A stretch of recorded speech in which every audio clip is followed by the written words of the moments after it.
오늘은 기도의 매뉴얼 제12번째 시간으로 간절한 믿음의 기도라고 하는 제목으로 하나님의 말씀을 같이 나누겠습니다.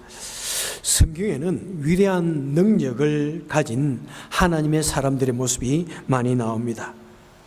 그들은 하나님께서 주시는 능력으로 단 한마디로 하나님의 위대한 권능을 행하기도 합니다.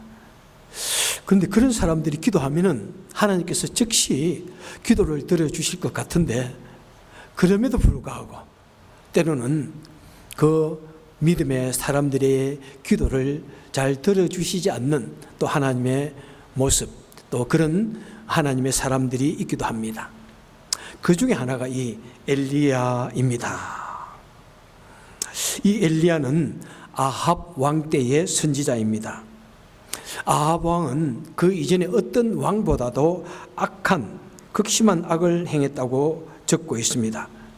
아합 왕은 아마 그의 아내 이세벨, 성경에서 가장 악한 아내로 알려지고 있는 이세벨의 영향으로 인하여 바알과 아세다롯을 섬기며 이스라엘을 극심한 타락으로 인도하였습니다.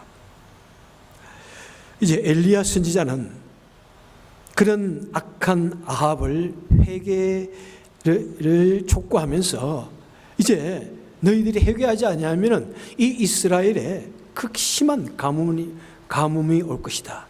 비가 내리지 않아야 할 것이다. 라고 선포를 합니다. 그것이 이제 아합 열왕기상 17장에 나옵니다. 그리고 이제 열왕기상 18장 5절에 보면은 이스라엘에 이 가뭄이 왔을 때 아합 왕이 어떻게 하냐면은 아합이 그의 신하 중에 오바다라는 사람을 데리고 이스라엘 전체를 탐지를 합니다. 거기에 보니까 물의 근원을 찾아서 이 길로 저 길로 오바다와 둘이 나누어 가지고 나는 이스라엘 땅에 이곳을 살필 테니까 당신은 저곳을 살피라. 그러면서 물의 근원을 찾아가고 그 다음에 아직 마르지 않는 시내가 있는지를 찾아다녔다고 적고 있습니다. 제가 이스라엘 탐방 시에 최초로 방문한 장소가 어디냐면은 머깃도에 있는 아합 왕이 건설한 지하 수도였습니다.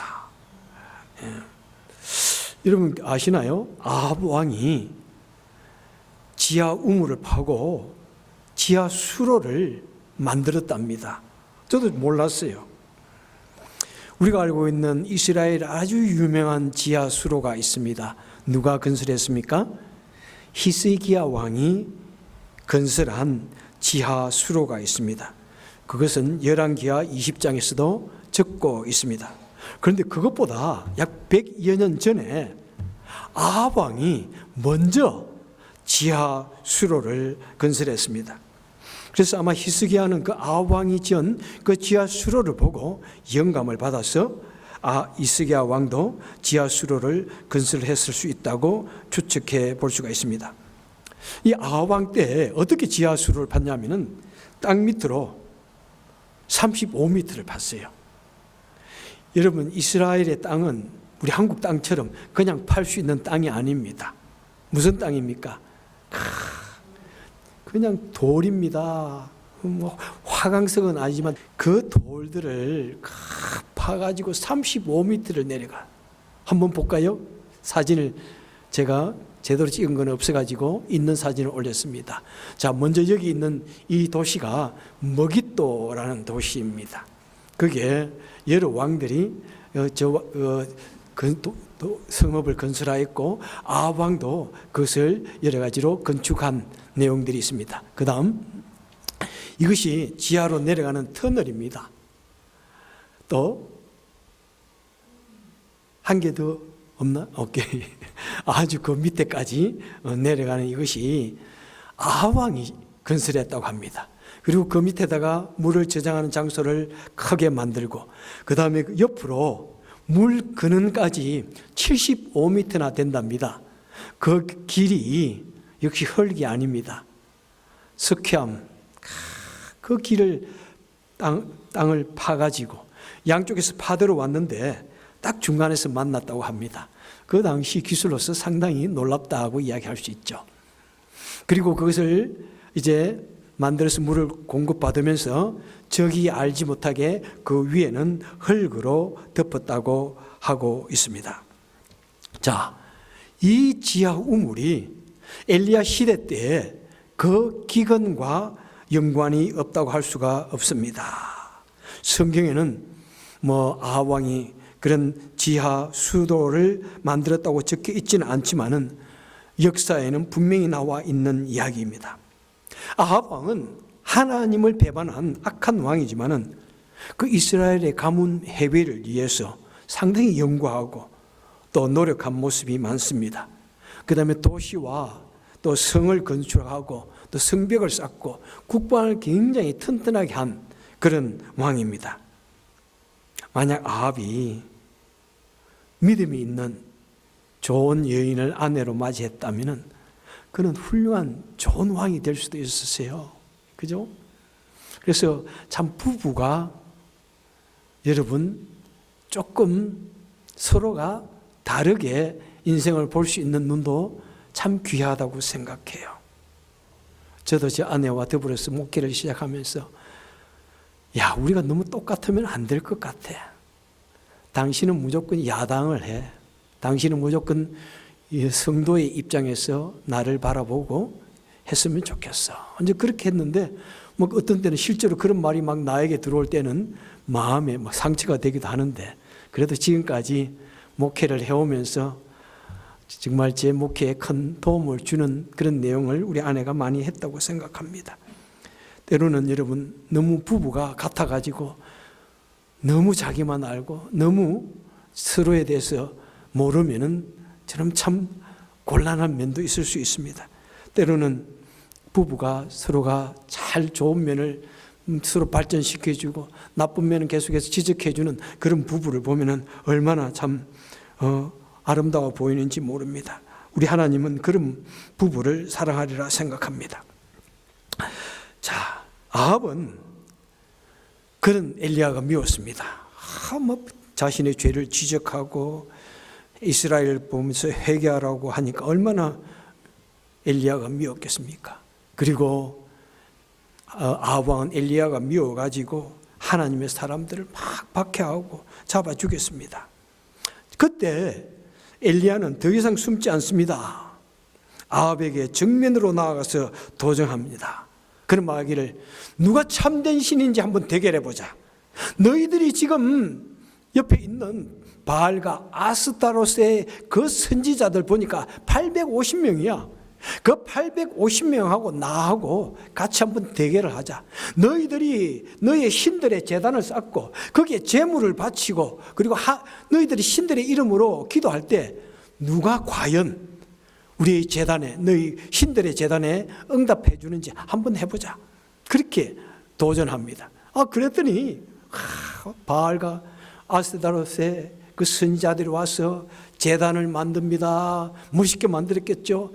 그 위에 나무를 놓고 그 위에 제물을 놓고 그들이 자신의 신들의 이름을 부릅니다. 춤을 춥니다. 하루 종일 열광적으로 광신적으로 그 제단을 주며 춤을 추었지만은 아무 일도 일어나지 않았습니다.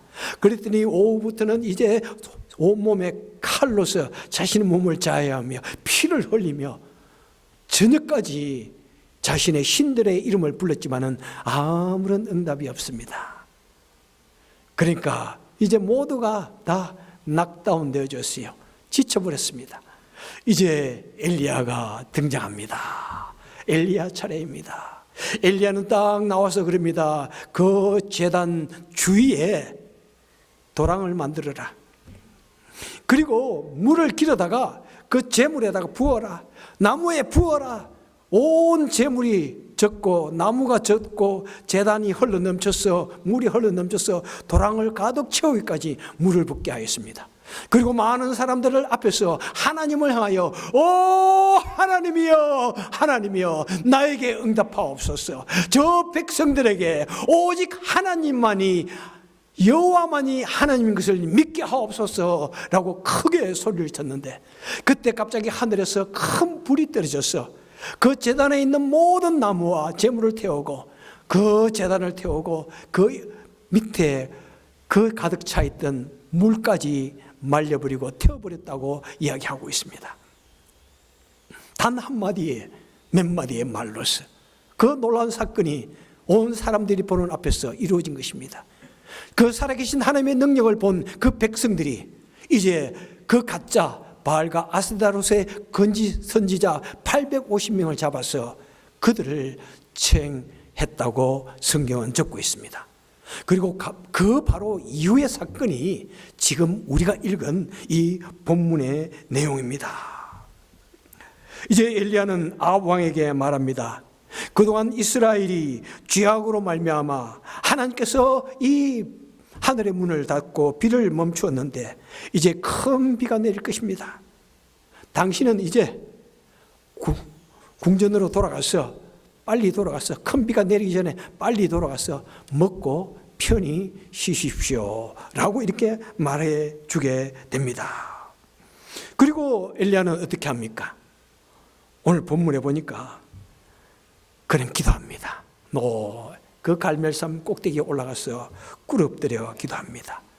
먼지 가득한 그 맨 땅에 얼굴을 파묻고, 얼마나 얼굴을 파묻었는지 두 다리 사이에 얼굴을 파묻고 코가 땅 먼지를 마시기까지 그는 간절히 하나님께 기도를 드립니다. 사랑하는 성도 여러분들이요, 혹시 여러분 기도 드릴 때 무릎 사이에 얼굴을 파묻고 기도 드려본 적이 있는지요? 한번 손들어 보십시오. 기도 드린 본 적 있죠? 예. 기도 드린 분이 계실 거예요. 예? 그런데 사실 이 기도 자세가 쉽게 나올 수 있는 건 아닙니다. 요가하는 것도 아니잖아요. 요가하듯이 무릎 사이에 얼굴을 묻고 그냥 무릎을 꿇고 얼굴을 땅에 대는 것도 힘든데 얼마나 간절하게 기도했으면은 무릎 사이에 얼굴을 파묻는 이런 자세, 이 자세는 절대로 억지로 나올 수 있는 그런 자세가 아니라는 사실입니다. 엘리야의 그런 기도의 모습은 무엇일까요? 첫째, 엘리야는 오직 하나님의 주권을 드러내기 원하는 것입니다. 그리고 자신의 모습, 자신은 너무나 비천한 존재라는 그런 모습으로 겸손한 엘리야의 모습을 보여주는 것입니다. 이 열왕기상 18장 1절을 보니까 이미 하나님께서 엘리야에게 그래 내가 곧 비를 내려줄게 라고 이렇게 약속을 하셨습니다. 그러면 엘리야는 하늘에서 불을 끌어낼 때 오 여호와여 응답하소서라고 하는 그 몇 마디의 불을 끌어내리듯이 더 멋있게 손을 탁 들고 하늘을 향하여 비를 내려주옵소서 라고 하는 멋진 기도를 들 수 있지 않습니까? 그런데 왜 이번에는 그러지 않았을까요? 예?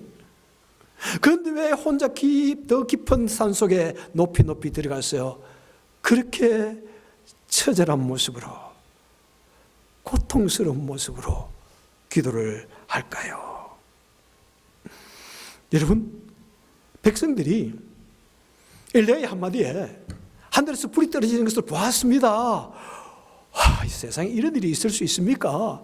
지금 엘리야를 바라보는 눈이 지금 180도 달라졌습니다. 그렇게 무섭게 떨던 그 바알과 아스타롯의 선지자들을 잡아 죽일 수 있는 그런 용기들이 백성들에게 나왔습니다. 그렇게 엘리야가 하나님처럼 보이기 시작합니다. 그런데 엘리야가 이번에 또다시 손을 탁 들고 나와서 비야 내려라, 비를 내려주옵소서 이러고 비가 후두두둑 떨어졌다면 그 백성들은 엘리야를 어떻게 생각하겠습니까? 그들은 엘리야를 하나님처럼 생각할 것입니다. 얼마나 엘리야를 숭배하고 그저 신성시하겠습니까? 지금 엘리야는 그것을 경계하고 있는 것입니다.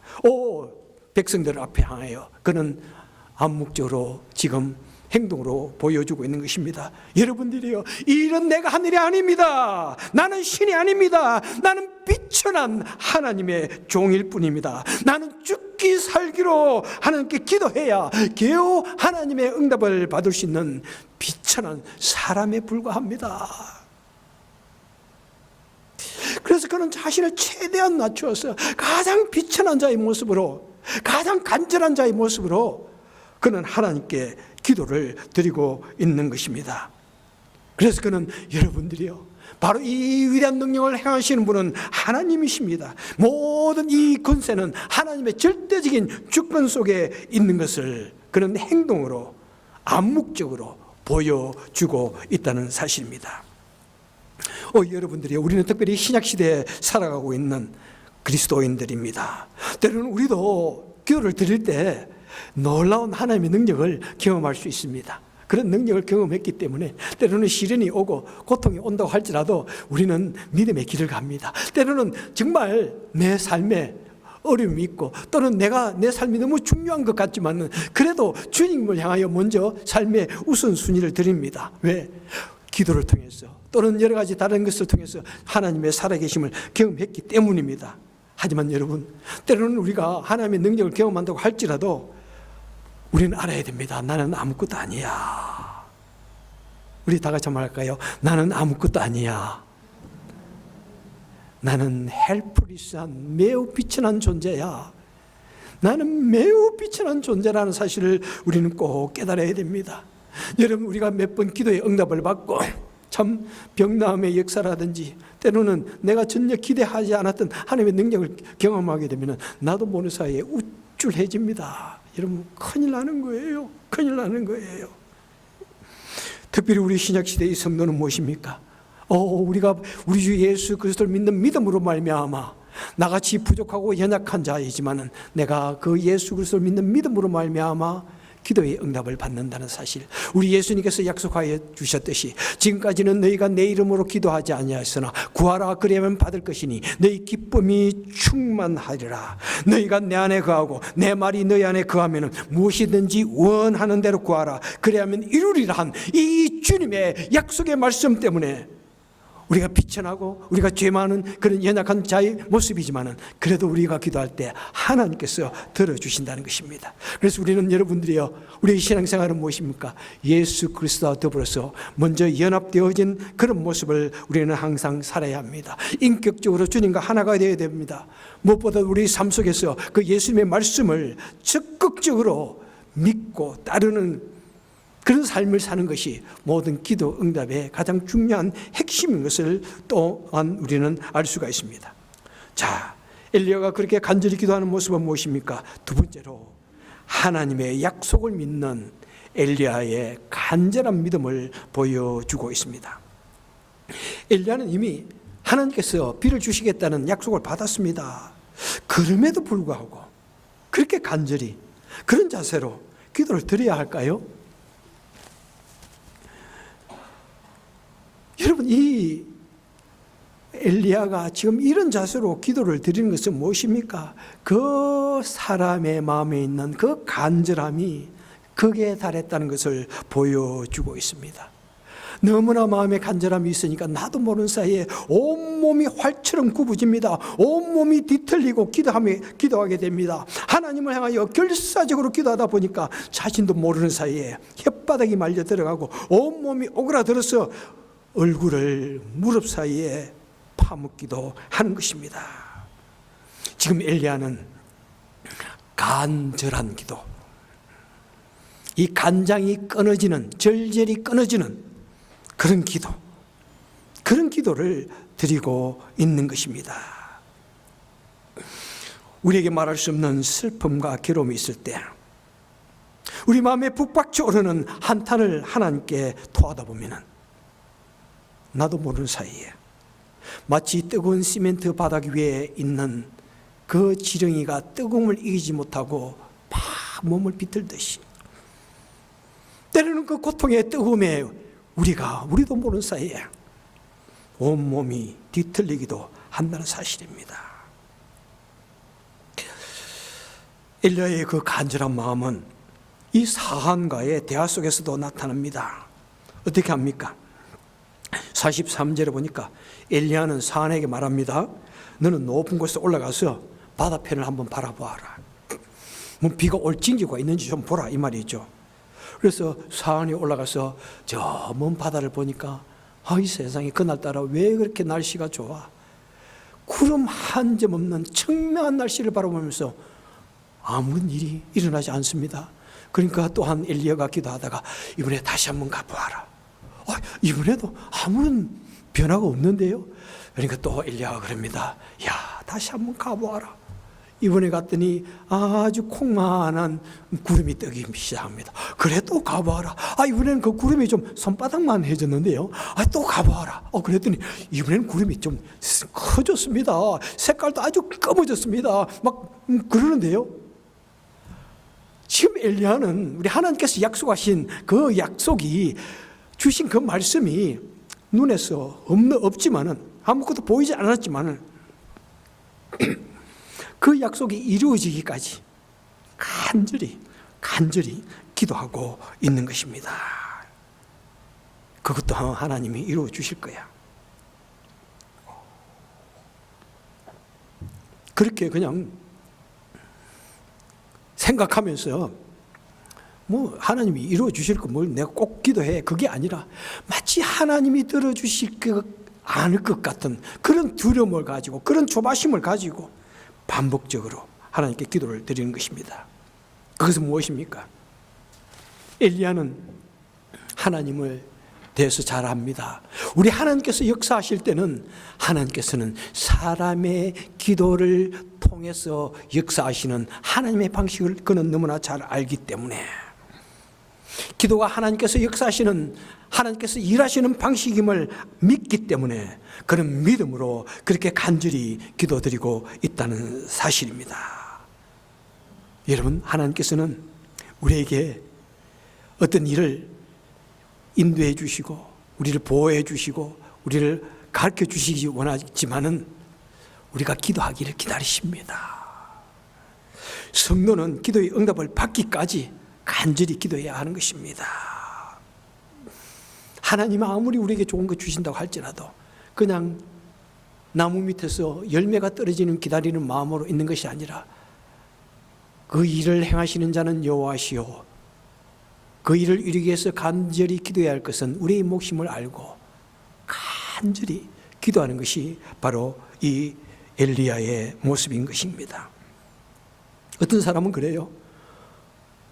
이전에도 제가 아주 오래전에 기도에 대해서 이야기를 하고 왔더니 어떤 분이 그러시더라고요. 하나님, 우리 사정을 다 알고 계시는데 꼭 그렇게 구구절절히 기도해야 됩니까? 여러분 어떻게 생각해요? 정말 하나님께서 우리 사정을 다 알고 계시니까 꼭 그렇게 기도 안 해도 들어주시지 않느냐고 생각할 수도 있습니다. 의문하는 사람도 있습니다.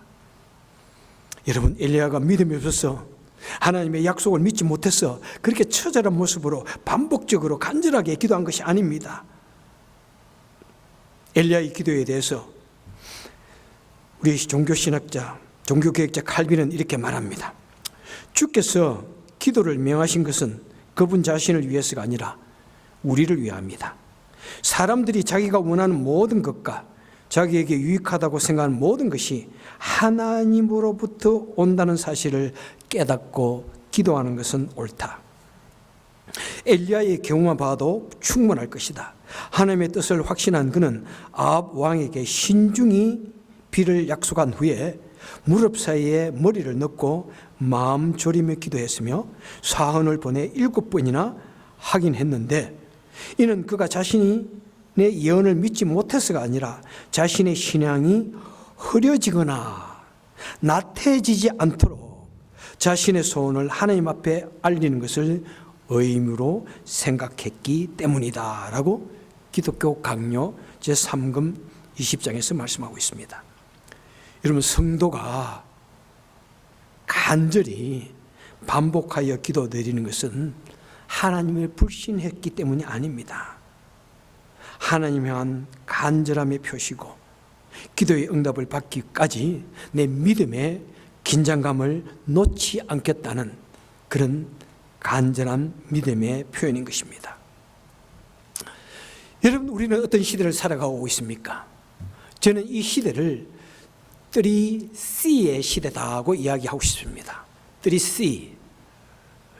다른 사람 이런 말 했는지는 모르지만은 첫째 C는 뭐냐면 comfortable이에요. C, comfortable. 편안함을 추구하는 시대입니다. 두 번째 C는 casual입니다. 격식 없는. 그죠? 격식 없는. 세 번째 C는 convenient. 간편함의 시대입니다. 우리 현대인들은요, 얼마나 편안함을 추구하는 사람들인지 모릅니다. 조금만 불편하면 싫어해요. 참, 조금만 불편해도 싫어해요. 얼마나 우리 사람들은 인간관계 이런 걸 격식 갖추는 게 싫어합니다. 누가 요즘 아이들이 어른을 보면 턱 일어나가지고 인사를 하려고 하는 사람이 많지 않습니다. 그죠? 또 우리 아이들에게 너무 그거 또 기대하지 마십시오.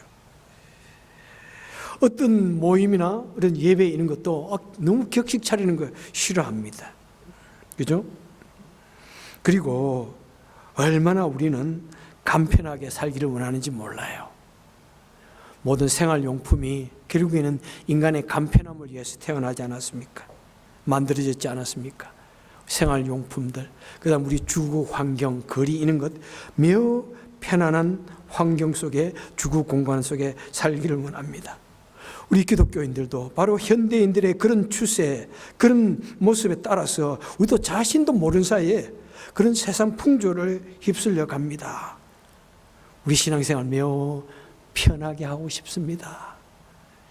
실제로도 편하게 하고 싶고요. 부담 갖지 않고요. 편하게 하고 싶습니다. 마음도 편하게 하고 싶어요. 격식 없는 예배를 좋아합니다. 조금만 격식을 차리고 어떤 의식이 있으면은 벌써 싫어합니다. 아무 부담 없는 인간관계. 내가 조금이라도 높여줘야 된다든지, 내가 조금이라도 리스펙트를, 존경을 표해야 된다면 벌써 싫어합니다. 조금이라도 누가 나를 불편하게 만들면은 단번에 그냥 싫어합니다. 얼마나 우리는 정말 그런 시대를 살고 있는지 모릅니다. 설교도 얼마나 간편하게, 목사님 20분? 요즘 10분? 이러면 간편하게, 간략하게, 기도도 간략하게. 얼마나 편안하게 기도하고 싶어 하는지 몰라요.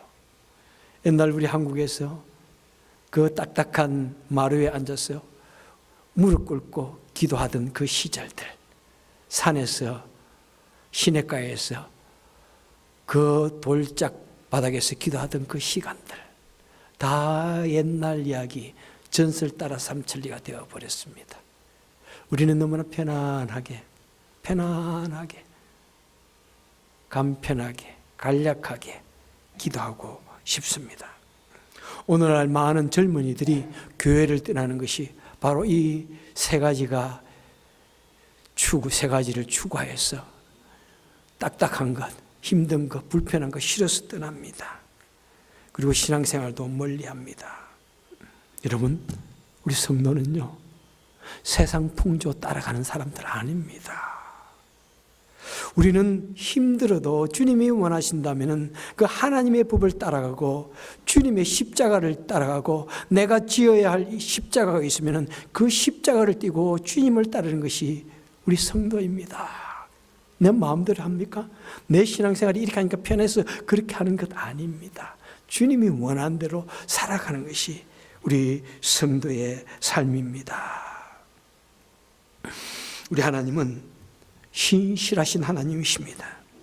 우리가 진심으로 주님을 사랑하고 주님을 믿고 내 기도에 있어서 내가 기도드릴 때 그 간절함이 그 신실하신 하나님의 마음을 움직일 때 여러분, 그 기도가 응답되는 것입니다. 남자와 여자가 사귈 때도 그렇지 않습니까? 남자가 한번 사귀자 그럴 때 누가 여자가 단번에 그러자 하는 사람이 어디 있습니까? 이 남자의 마음이 신실하고 진심에서 알 때 그때 생각하게 되는 것이죠. 그때 마음을 열게 되는 것이죠. 여러분, 우리 하나님 신실하신 하나님, 진심이신 하나님이십니다. 우리가 신실하고 진심으로 우리 하나님께 가까이 나아가고 신앙생활하고 그런 기도를 드릴 때 우리 하나님 우리의 기도에 응답해 주시는 것입니다. 여러분, 우리가 사는 이 시대는 엘리야의 시대보다 얼마나 더 악한 세대에 우리는 살아가고 있습니까? 여러분, 엘리야는 얼마나 위대한 하나님의 능력을 가진 사람입니까? 그런데 우리는 얼마나 엘리야보다도 한참 부족하고 연약한 그런 존재입니까? 여러분들이요, 우리는 얼마나 더 엘리야보다도 더 겸손하게, 더 간절하게 예수를 믿는 믿음으로 기도해야 할까요? 기도하겠습니다. 좋으신 하나님 아버지, 참 이 시대에 돌아볼 때 얼마나 엘리야 시대 때보다도 더 악한 시대인지요. 주님, 우리는 엘리야보다 얼마나 더 연약하고 얼마나 더 부족한 것이 많은 존재인지요. 그런데 우리가 예수 그리스도를 믿는 믿음으로 우리 삶을 살게 하시고 신앙생활을 하게 하시니 참 감사합니다. 우리에게 주신 이 믿음, 우리가 결코 남용하거나 오용하지 않게 하시고 더욱더 신실하게 예수 그리스도를 믿는 믿음으로 더욱더 신앙생활을 진심을 하게 하시고 더욱더 기도를 신실하게 하여 주셔서 정말 우리 생활 속에서 주님과 언제나 하나가 되게 하시고 우리 주님께서 주시는 그 은혜로, 그 능력으로, 그 믿음으로 기도하여서 살아계신 하나님을 경험하는 우리가 되게 하여 주옵소서. 이 시간에도 우리가 주님의 백성으로 쓰임받기 위해서 귀한 예물을 성별하여 주님 앞에 드립니다. 나에게도 필요한 곳이 많고 내 나름대로 여러 가지 핑계도 있겠지만 하나님, 내 위조가 아니라 하나님을 믿는 믿음으로 드리기를 원합니다. 주여, 그렇게 주님께 드릴 때 하나님이 우리 가정들마다 축복하여 주시고 더욱더 놀라운 하나님, 살아계신 하나님을 경험하는 우리가 되게 하여 주옵소서. 예수님 이름으로 간절히 기도합나이다. 아멘.